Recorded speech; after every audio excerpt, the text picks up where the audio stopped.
உன்னை எவ்வளவு கஷ்டப்பட்டு பெத்தன் தெரியுமா?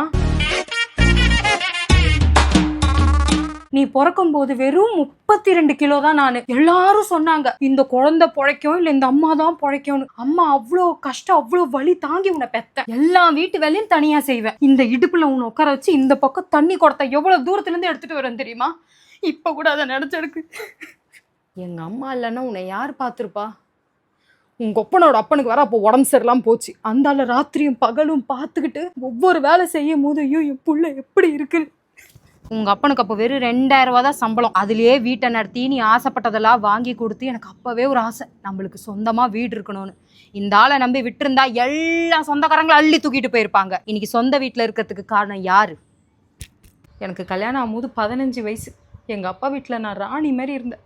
உங்க அப்பா வீட்டில் வந்து என்னை வேலைக்காரியா மாத்திட்டாங்க. ஒரு தீபாவளி பொங்கல்னு பார்க்காம கூட அடுப்பாங்கிற முன்னாடி நிக்க வச்சுட்டு இருப்பாங்க தெரியுமா? என்ன ரொம்ப அதுக்கேமா இப்ப அழுகுற? தீபாவளிக்கு இன்னும் 2 மாசம் இருக்கே. தீபாவளிக்கு 2 மாசம் தான் இருக்கு. ஆனா உங்க டின்னருக்கு இன்னும் 2 மணி நேரம் தானே இருக்கு. வந்துருவீங்க பிச்சைக்காரங்க மாதிரி தட்டை தூக்கிட்டு அம்மா சோற கூடுன்னு.